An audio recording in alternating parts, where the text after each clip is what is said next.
Hi, I'm Joe Springer, editor of the Wall Street Exclusive and certified technical trainer, and I'm here to help you make informed decisions so you can succeed in the market. Today, I'm very pleased to have Telkonet CEO Jason Tienor in for an interview over Skype. Telkonet is an intelligent automation company that provides networked services for large commercial and residential buildings and facilities. Its services provide energy and operational savings as well as added value for its customers. Telkonet recently became a profitable company after back-to-back record quarters. Its business scales well, it has captive customers, a subscription business model, barriers to entry, high gross margins, and very large market opportunities. Let's get you some more information. So here we are with Jason Tienor, the CEO of Telkonet. Jason, thank you so much for being our first interview. No, thank you very much for having me. Really appreciate you being here, and I'm going to turn you up there some more, and really appreciate you being here. So I'm going to get right into it here. Now, you took over Telkonet right before the recession in 2008, and you were charged with turning around the company. Where are you in that turnaround? We believe we're on the tail end turnaround. We have taken pretty much a battleship and gone through the exercise of doing a 180. At this point, we feel like we're putting a little bit of gas in the engines and starting to pick up pace. And moving forward, we see that going very well for us. So it's been a long, hard road, but we're really happy with where we've gotten to. It has been a long, hard road. You came in right when the economy tanked. That had to be fun, and but you still... Yeah, we executed a strategy initially of really concentrating on our low-hanging fruit of a market, which was hospitality. And as you well know, during that recession, hospitality was hit pretty hard. So we had to expand our business, locate additional markets, and really gain traction fairly quickly. But thanks to that, our hospitality business since that time has moved from probably 97% of our business down to about 60%, and we've really gained a lot of traction in higher ed, military, healthcare, public housing, etc. All right, well, like we were just talking about off camera, I'm into Tony Robbins. He was saying in the winter time of your business is when you make the best gains. So you guys had your headwinds there with the hospitality. You moved into other markets. That's outstanding. All right.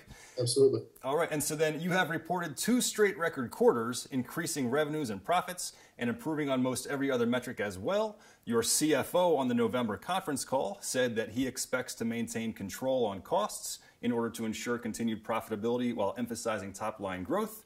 Is that still the plan? Absolutely. You know, one of the things that drives a small and growing company like ourselves is top line. You know, we want to be that 30, 40, $50 million company and growing. But in order to do that, you still want to do it profitably. You want to prove that you can stand on your own 2 feet. And what we've done with this company is exhibit a little bit of discipline and execution. We want to maintain profitability moving forward so we can justify where we are in our life and our stage of growth. But we want to take every dime that we make and invest it directly back into our operation so we can grow as quickly as possible, really become a competitor out there. That's really amazing and sort of refreshing for such a growth company, such a growth industry. There's not all that many that are focusing on being profitable and growing, and you're growing at 20 or 16.4% in the last quarter. And it's a little bit difficult when you realize that a lot of the competitors that are stepping into our spaces or our markets don't have products per se. They're startups. They're trying to introduce new technologies, and they get a lot of investment behind them. And unfortunately for Telkonet, it had a legacy that we had to turn around from. We re-established ourselves, rebranded ourselves, and introduced a new product. But we really became a market leader as a startup company, right? Because we acquired the technology, we built the product from scratch, but we moved into an industry that knew where the product was coming from. That being said, you know, we're building that leadership capability that everybody else is buying into. And at the same time, we're changing our very own marketing message. You know, we are selling within hospitality today as a energy efficiency or energy management company, but truly we are what the new buzzword of the day is what we've always been, Internet of Things. If you look at our controls, our light switches, our wall outlets, our thermostats, they all are true intelligent automation. They recognize signals from third-party systems, building automation systems, property management systems, and they execute energy efficiency as one benefit of a true intelligent automation platform.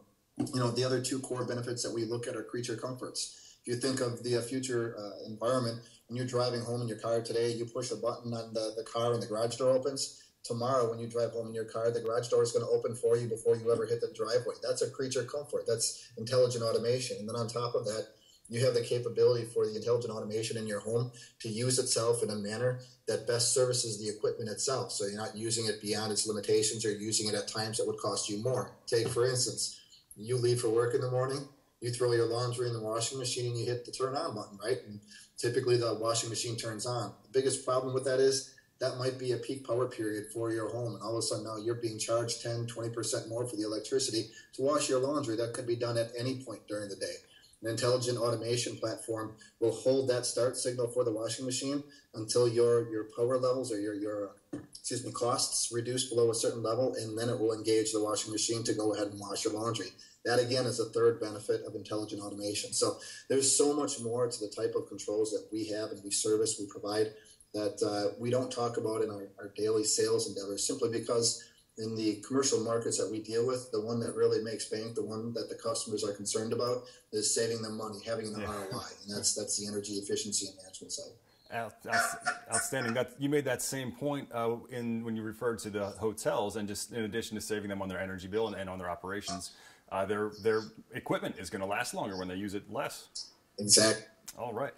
And thank you. So can you describe your two business divisions and the synergy between them? So you got some great operating leverage between your two divisions. Can you describe the way the two help each other? Absolutely. So we have two individual divisions. The first is named EthoStream. That's ETHO Stream. And what EthoStream is a hospitality network that services about 2,400 hotels, a little more than 250,000 rooms, largely throughout the U.S., but a few properties abroad. We have a little bit more than 8 million monthly users that cross our high-speed internet access network. So what that is we design and install the high-speed internet access networks within hotels, and we provide the call support for customers and their guests using those very same networks. The second business division is a division called EcoSmart, or ECO Smart. What EcoSmart is a platform of intelligent automation. It consists of 4 different pieces. Our EcoSmart suite of products. Those products incorporate wired and wireless thermostats, wall outlets, light switches that all speak together using a mesh wireless technology and the network component behind it. And we'll come back to that networking component. The second part of EcoSmart is EcoCentral Virtual Engineer, which is our cloud-based platform that monitors, reports, controls, and integrates with third-party platforms in order to maximize the automation within an environment.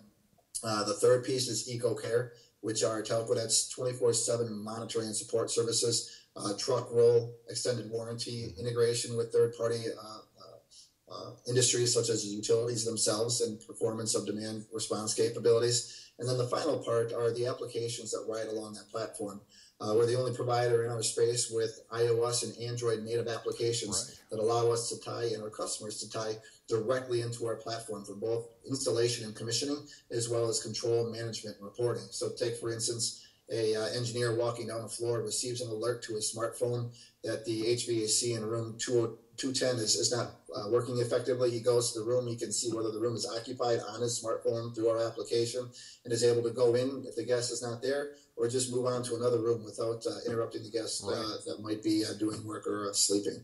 The nice integration between the two is the fact that that entire platform of EcoSmart is built on an intelligent network.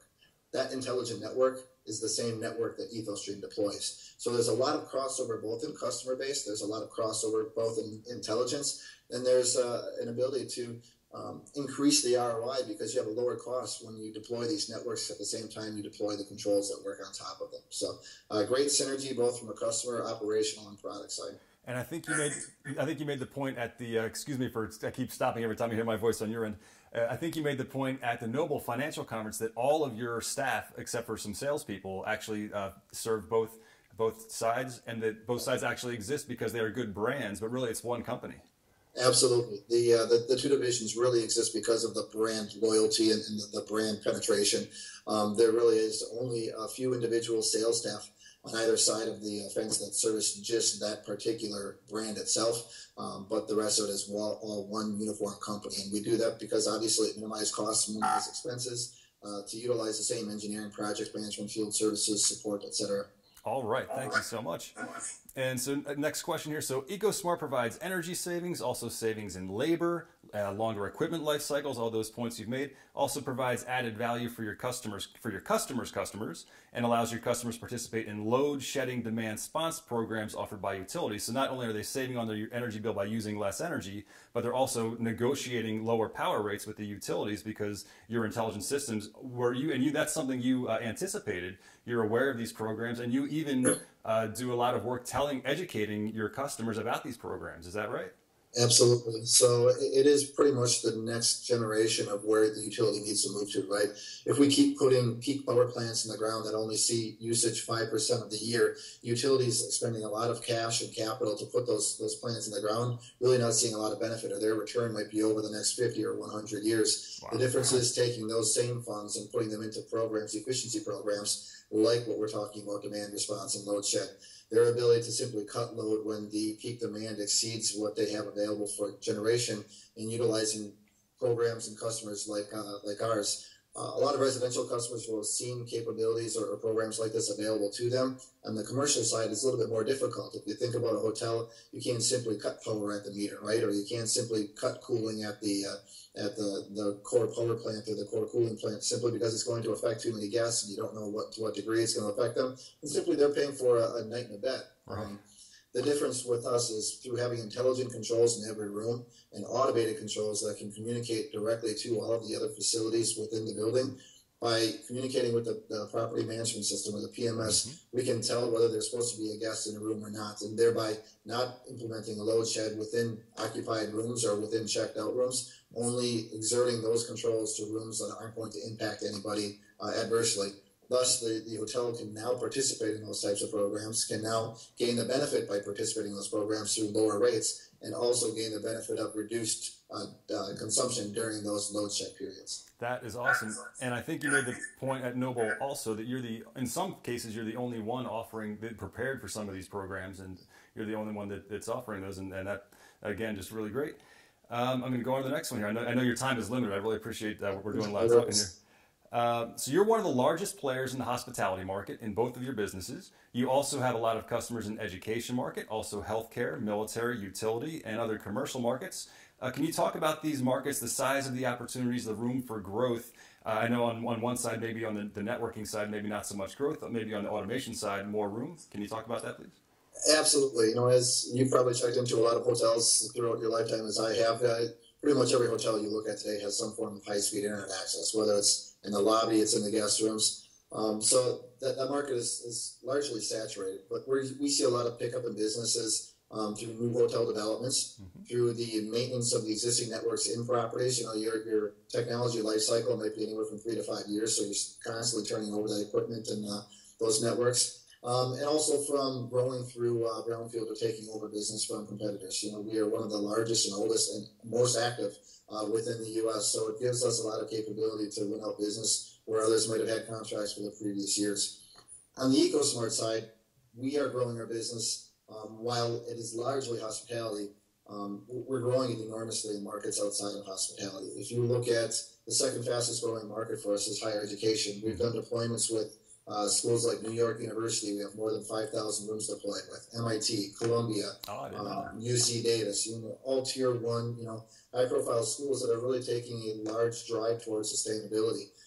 Those markets are in their infancy, just because these types of technologies haven't largely been known. And if you look at the performance contracts that have been put in place in industries like those, they've largely been done through the administrative and academic buildings, because those are where building automation systems have worked in the past. Yep. A building automation system does not work in the dormitories. That's where intelligent automation solutions like ours play into. So when we look at hospitality, we see probably a 15%, 17% saturation rate from guest room energy management controls or GREMS aspect.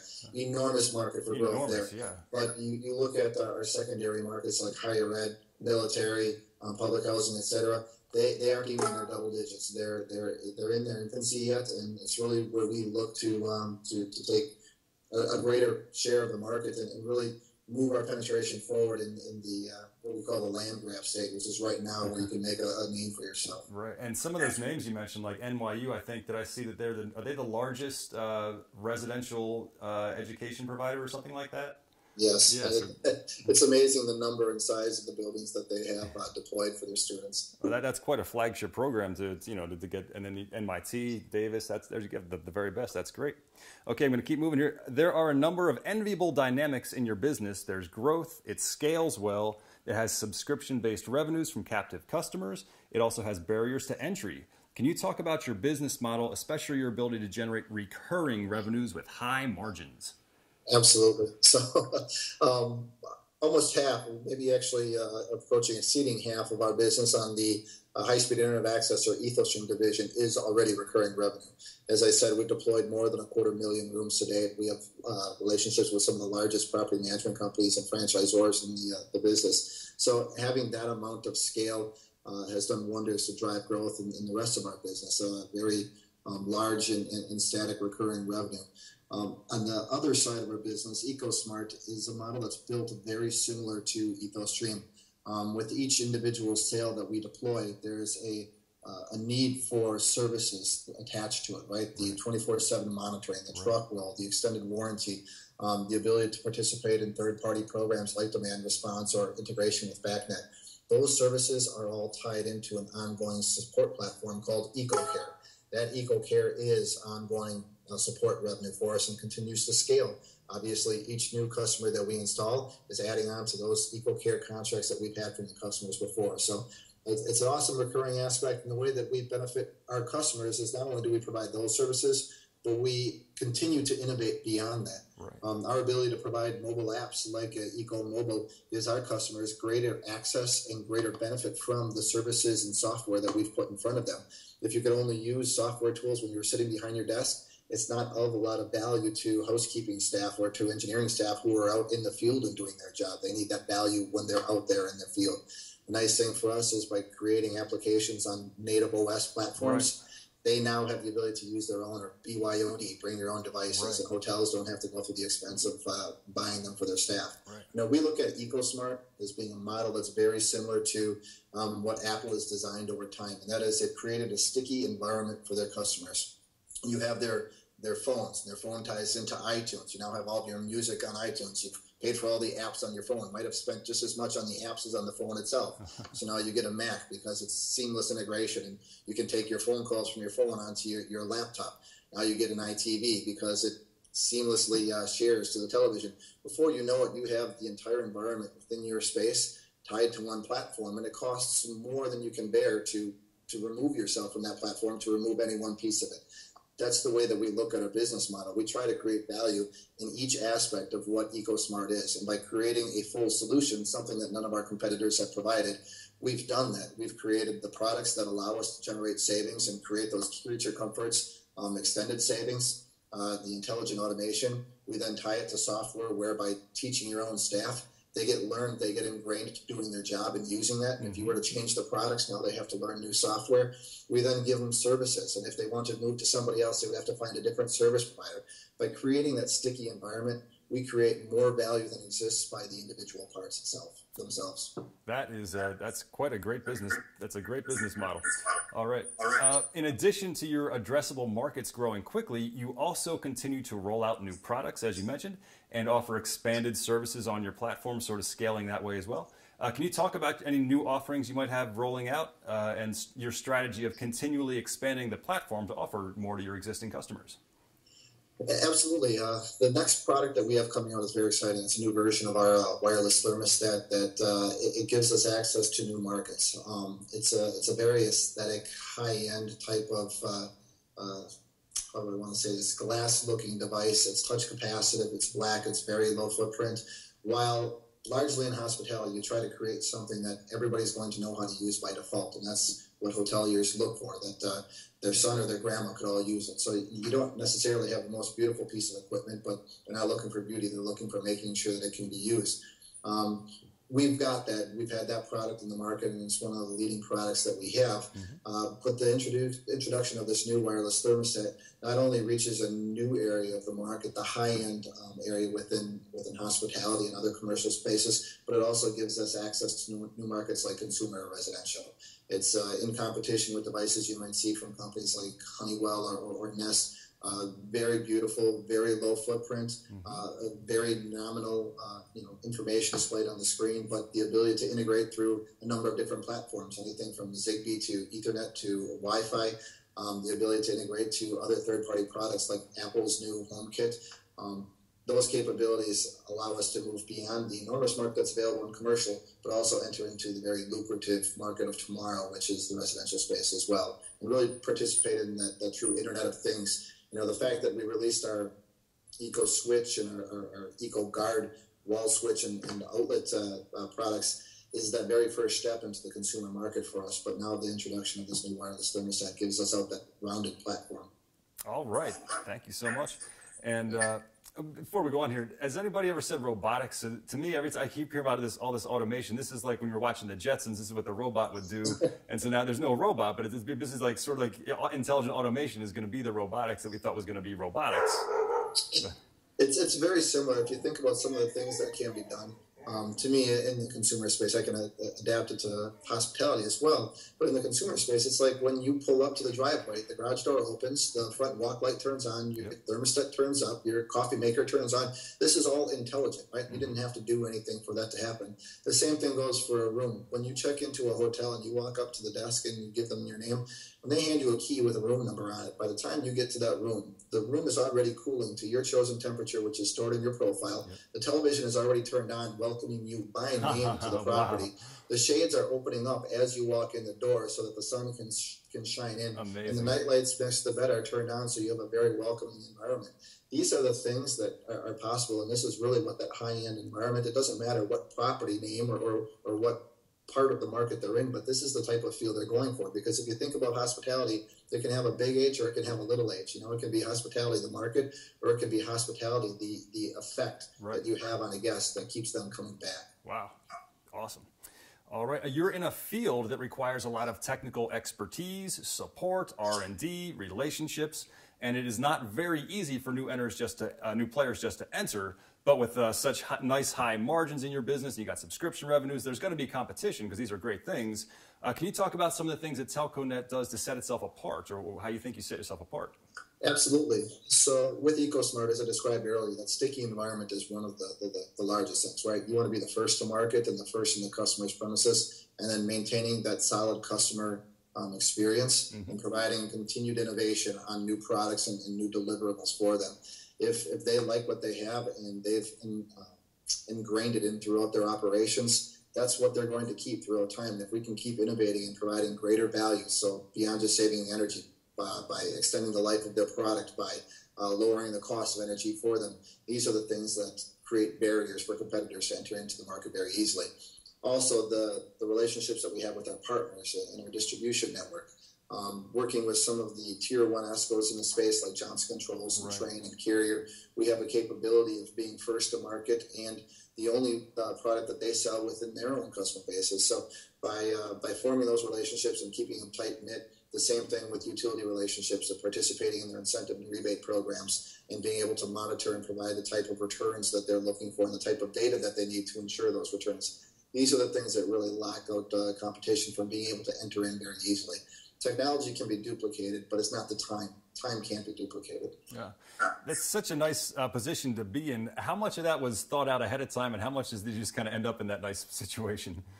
That's a difficult question to answer. I'm going to pass on that one. That's okay. You are profitable now. You reported a profit in the last 2 quarters. You have about $1 million in the bank as of last report. You also have a $2 million line of credit from a reputable Silicon Valley bank. You said at the Noble Financial Conference you're explicitly not looking to raise money. Is that still the case? That is the case. One of the things that we've done, and we've always said, is that we were going to ensure that we could stand on our own 2 feet before we ever went back to the street. First off, asking for interest in investments or interest in our stock. And secondly, before we look for capital and cash, we needed to be able to prove that the company was self-sustainable. We believe we've done that, and we're at a point right now where we want to show the capacity that the company has to grow before we need capital. And we've done that all through our own operating cash flow, and we will continue to do that until we have good reason to change that model. Excellent. All right. You are not currently listed on a major exchange, and you also trade for under $1 a share. I know you're aware of the challenges of that. Your company would enjoy a lot more exposure and volume if you were to do a reverse split and uplist to a major exchange. Is that something you're considering? And what would your timeline be for such a transaction if you were? Again, this is something that we've talked about over the years within our earnings calls and conference calls, and we always talk about the steps necessary in order to move through where this company was when I took it over. We talked about turning the battleship around earlier. You simply can't pick it up out of the water and take it from one spot to the other. Obviously, there are maneuvers that you have to go through in order to get it turned around. And we've always said that that's one step that we believe would have to be considered at some point. The board actively has conversations about it. We actively look through the time frame and where we are in the company's evolution. And at some point in the future, that maybe will be the very next step. So it's interesting that we've been able to accomplish something that a lot of companies haven't been in our condition over the past several years. So we definitely intend to be around for the long haul and exhibit the things that a mature company like ours should. Excellent. All right. And then one thing that could possibly preclude you from that is that you're in an industry with growth and barriers to entry. Your financials are solid. You're growing revenues and profits. You work in close partnership with a number of larger players. It would seem your company would make an attractive buyout candidate for a larger player in the energy management space or that was looking to get into the space. You do a lot of work with Johnson Controls, who's also in Milwaukee, like you are. You came to Telkonet when you sold your EthoStream business that you founded to Telkonet. Would you be receptive to the right deal if it came along, or are you dedicated to staying independent? No, we would absolutely be receptive to any conversations that provided value both to a second party's customers and technology as well as to our customers and technology. I think that to entirely disregard any potential opportunities that would be out there would be foolhardy, especially for a company of our size. We want to get our technology as largely deployed as possible and really continue the evolution of the technology. That's what we are. We're a technology platform. We're into innovation as well as growth, but it's really for the sake of the product and the solution that we provide. So if there's a smart merger or smart marriage out there somewhere, obviously we're going to have conversations around it and see where it leads us. All right. Well, Jason, I really appreciate you being our first interview here on the Wall Street Exclusive. The time flew. That's all the questions I have for you. Thank you so much for being on the program. Anything else you'd like to say, or? No, honestly, I appreciate you contacting me and giving me the opportunity to get the story out a little bit more. I congratulate you on the other show. It's very interesting and it looks great, and I look forward to seeing it online. Well, thank you so much, and we'll be inviting you back in 6 months or so when you report a couple of more quarters or something like that, and we'll have a lot more to talk about. Great. Thank you very much. All right, thanks, Jason. There you have it. Telkonet is the rare, profitable growth story, has a great deal going for it, and is under the radar as it just looks like an unlisted penny stock. Many thanks to Jason Tienor for joining us in the studio. I hope you found this information valuable so that you can make informed decisions and you can succeed in the market.